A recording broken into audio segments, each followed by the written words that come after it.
E aqui no Brasil, por exemplo, Exato. quando a coisa ficou nojenta, insuportável, ela já era meio feia nos anos 50. Quando o Evangelho Quadrangular chegou no Brasil, ele saiu por quê? Pela insuportabilidade. Ele era convidado para ir pregar numa cidade, o pastor local dizia: escuta, você quer dormir com uma irmãzinha por noite?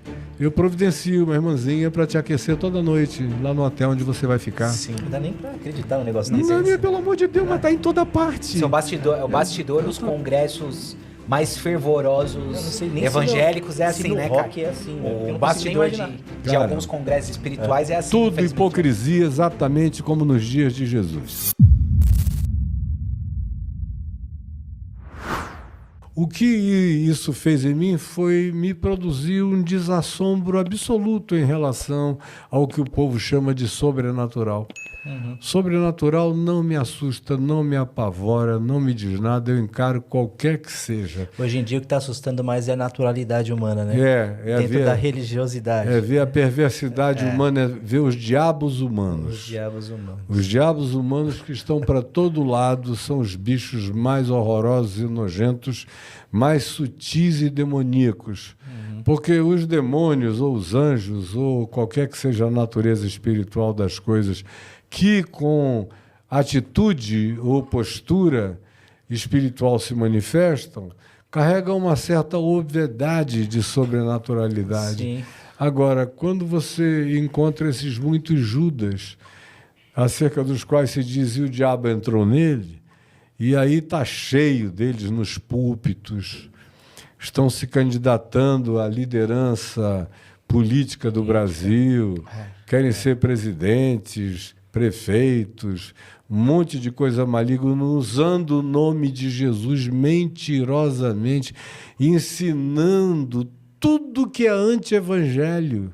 Mas o pessoal está tão cego, estão tão bloqueados cognitivamente falando, que dizendo o que eu estou dizendo, quem é o herege sou eu. Não é quem vem e manda você para PQP, que trata todo mundo com grosseria, com brutalidade, com maldade, com agressão, que levanta falso testemunho sobre os outros, que não tem pudor nenhum de descrever coisa alguma. Destrói famílias, destrói famílias, destrói tudo, e o povo evangélico aplaude, só porque usaram o nome Jesus. Como se o nome Jesus fosse uma validação de autenticação de cartório para mentira de Satanás. E aí o que eu vejo é uma igreja onde existem raras pessoas com algum pouco discernimento espiritual.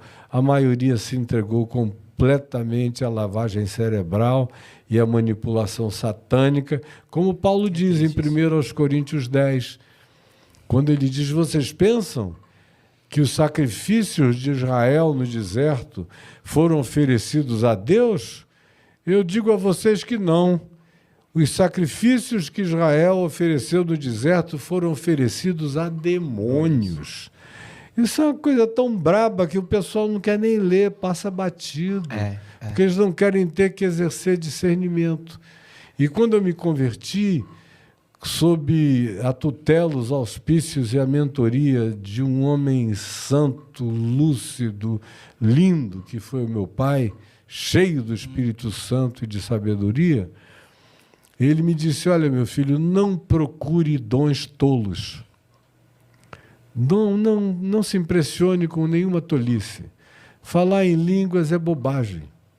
Isso é para edificar pessoalmente um indivíduo, não deve nem ser falado em público. Profecia é tudo aquilo que exorta, consola e edifica. Se vier da parte do Senhor, é uma profecia no espírito do Novo Testamento. As profecias preditivas são raras, e você vê que Paulo não as levou a sério. Quando Ágapo chegou a ele e disse: não vai para Jerusalém, porque eis o dono desse cinto, e aí era o cinto de Paulo, vai ser preso, não vá, isso e aquilo. Exato. Paulo disse: agora é que eu vou mesmo. É para isso que eu estou indo, né? É para isso que eu estou indo. Exato. Então, da mesma forma, né? Como Jesus também tinha que ir, falou: não vai. Daí ele dá ele repreende, é o apóstolo Pedro, né? Pedro não permitirei jamais, Senhor, que tal te aconteça. Exatamente. Ele disse, arreda Satanás, porque tu não cogitas das coisas de Deus e sim das coisas dos homens. Quando que a igreja se tornou esse cenário, essa maré, essa onda, para esses tipos de demônios se apropriar da igreja e ser a voz da igreja? Quando que aconteceu isso? Olha, num certo sentido, nunca deixou de acontecer. Certo. A prova disso é a idade das trevas da Igreja Católica, que foi um negócio horroroso. Pouca gente conhece a história, mas foi bruxaria pura, feitiçaria pura, feita em nome de Deus, em nome de Jesus. O pessoal, a ignorância é um negócio pavoroso. Eles não têm conhecimento histórico de nada, ficam pensando a cada geração que eles estão reinventando a roda. E ela sai cada vez mais quadrada, mais horrorosa, né? Conclusão, sempre, de algum modo, foi assim. Aí você tem, no meio disso tudo, sempre vagalumes de Deus, luzezinhas de Deus, pregando o Evangelho no meio da Idade das Trevas. De Constantino para cá, do quarto século para cá, inclusive, virou uma coisa horrorosa. Foi aí que corromperam o Evangelho e ele virou cristianismo, que é uma palavra a ser evitada, uma designação a ser evitada, mas todo mundo se autodesigna como membro do cristianismo. Jesus fundou o cristianismo, líder de uma coisa como se fosse o islamismo, o budismo, o maoísmo, o taoísmo, o confucionismo. E Jesus nunca criou religião nenhuma, é caminho, verdade e vida, para a gente aprender a viver, a amar e a ser. E aí, pois bem, durante esses 2000 anos, houve um embate absoluto. Quando você lê as cartas de Paulo, especialmente você lê 1 aos Coríntios, 2 aos Coríntios, Gálatas, ou você lê 2 Timóteo, onde Paulo é bem explícito, falando da liderança cristã dos dias dele, que ele chama já de últimos dias, porque eram os últimos dias dele. Ele ia morrer logo depois. Estava dizendo a Timóteo, olha, o Espírito ensina, afirma explicitamente que nos últimos dias os homens serão assim. E ele não está falando do Império Romano, nem de Nero, nem de Calígula que viria, nem de nada disso. Ele está falando dos pseudo-bispos, dos pseudo-apóstolos, dos que estavam ali enganando o povo com mentiras. Você lê a primeira carta aos Coríntios, tinha gente dizendo que a ressurreição já tinha acontecido ou que não ia acontecer. Tinha gente ensinando doutrinas para que você se batizasse em favor dos que já tinham morrido. Tinha todo tipo de maluquice, já estava em vigência nos dias de Paulo, tanto quanto estão em vigência nos nossos dias. Os questionamentos do ser humano são parecidos, né? Sempre, porque quando o cara não se converte, ele serve ao paganismo, ao misticismo pagão sempre. Isso, o misticismo pagão é igualzinho, do século XVIII e o de hoje é parecido. Só tem pequenas mudanças de estética fisionômica e de semântica, de nomenclatura. Mas respondendo à sua pergunta, que eu entendi que você queria saber, aqui no Brasil, por exemplo, quando a coisa ficou nojenta, insuportável, ela já era meio feia nos anos 50.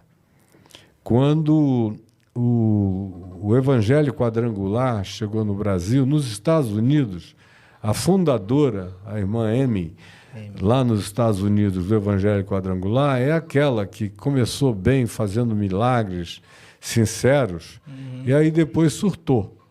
A fama veio, subiu a cabeça, ela surtou, se apaixonou por um cara, desapareceu mais de um ano, ninguém sabia onde ela estava, a história é que ela tinha sido arrebatada. Ela tinha sido arrebatada para a cama de um homem no México. Estava lá transando até não poder mais. Mas, como diz Paulo, se você não tomar cuidado, se a semente não for boa, todo o resto da massa vai ser corrompido.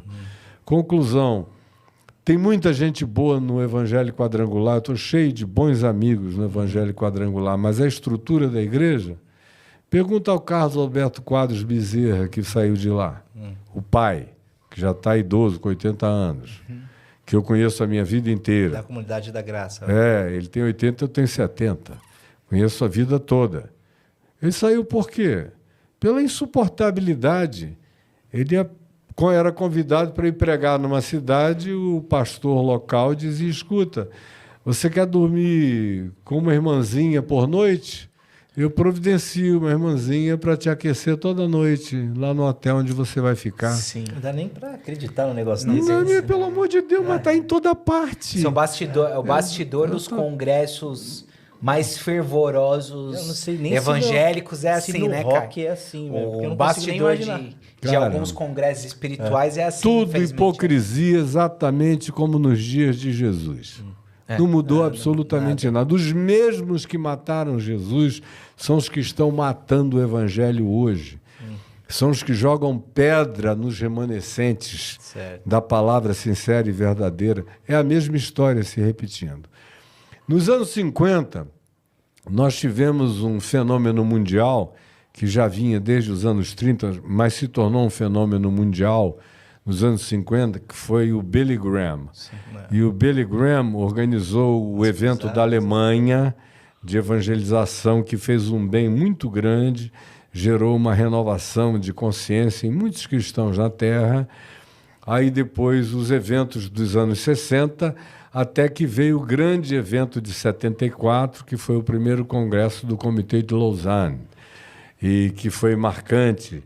Era já uma era do Billy Graham, Leighton Ford, John Stott, Francis Schaeffer, um monte de gente que alguns ainda vivem, como o meu amigo Leighton, com quem eu falo de vez em quando. Ele está com 87 anos, mas está vivo. Gente boa, né? Uns caras bons, né? Uns caras bons, gente santa. Boa, pura, de Deus. Tem um livro do Francis Schaeffer. Francis Schaeffer é fera demais. Outros já partiram, como o meu querido amigo Sam Kamalason, um indiano lindo, com quem eu viajei pela terra inteira pregando o evangelho, inclusive na União Soviética, na antiga União Soviética, antes de ser Federação Russa, no tempo ainda do Gorbachev, no início da Glasnost, e em todos os lugares por aí.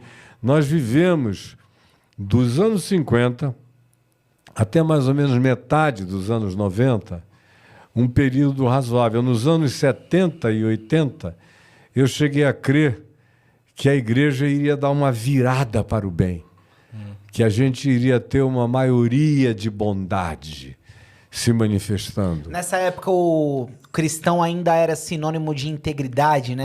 Que tinha aquele papo de que ele profissional queria, o dono de empresa queria contratar crente. Você ia comprar um carro, se fosse cristão, melhor, porque sabia que ia pagar. Vai pagar.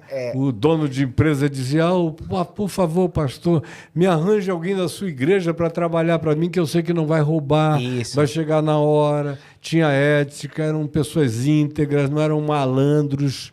Meu Deus, a malandragem tomou conta de tudo. E olha que a palavra malandro é um eufemismo para designar a maldade horrorosa que tomou conta de quase tudo à nossa volta.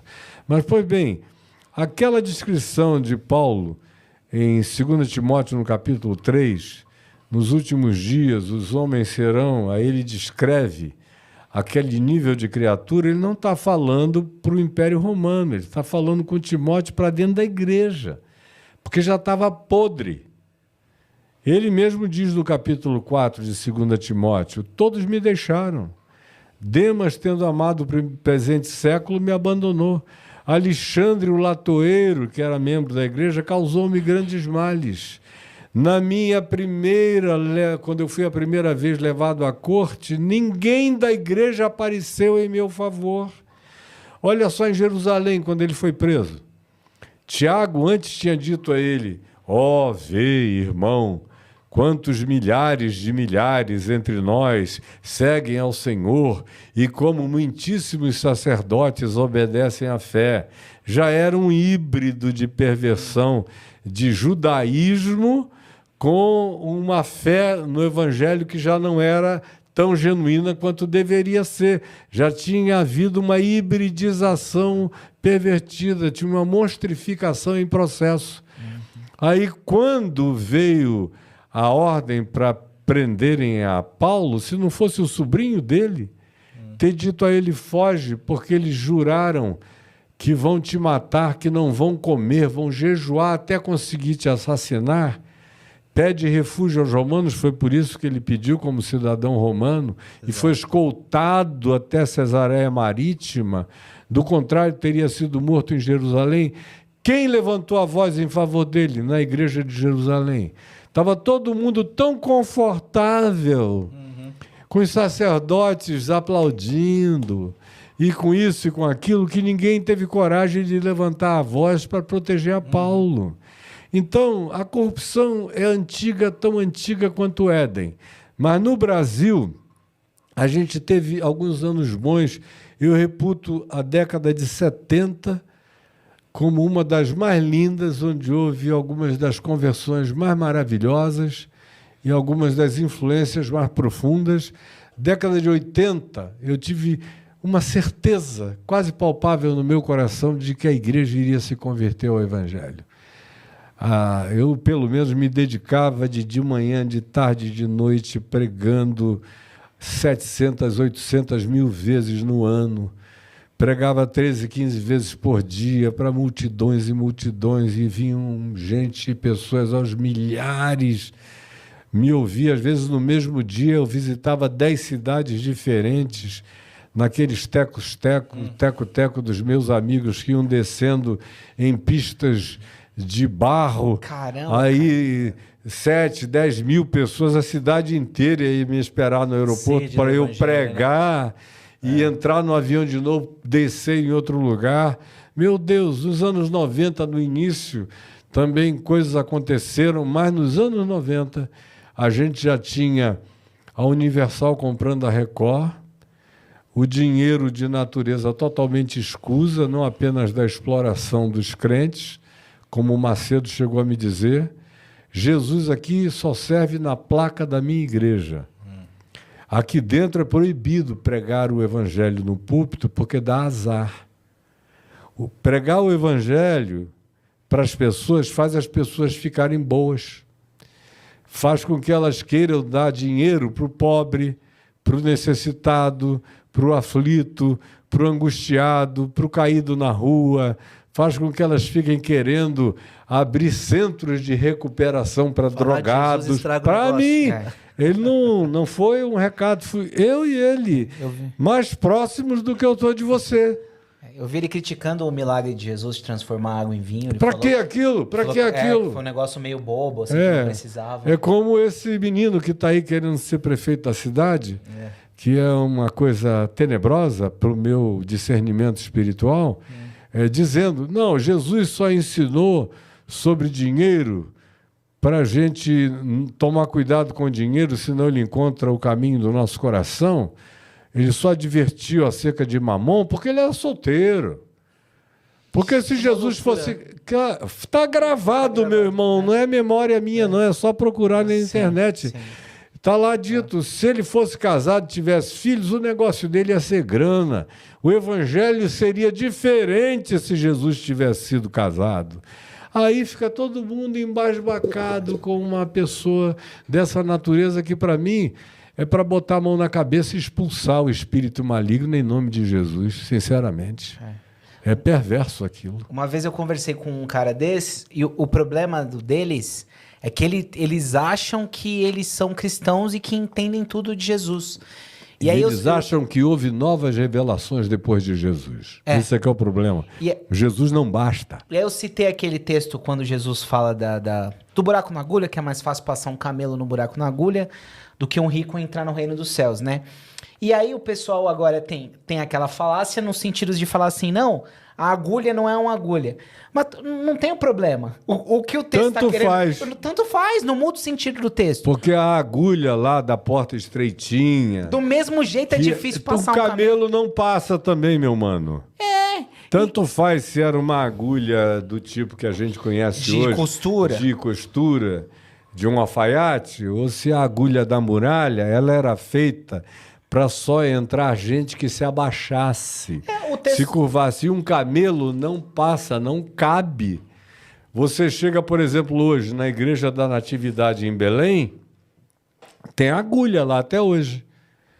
E você, humano, para entrar na Igreja da Natividade, tem que se abaixar. Sim. Para poder caber e passar. É. Camelo não entra. Por quê? Porque havia aquelas caravanas de assaltantes que vinham com os seus camelos e entravam nos lugares avassaladoramente. Então, o que é que eles fizeram? Fizeram aquelas portas onde cavalo, camelo não conseguiam entrar. No máximo, um ser humano podia entrar. E tanto faz se era uma agulha de cozer pano ou se é a agulha da muralha. Não entra no reino dos céus se não se converter.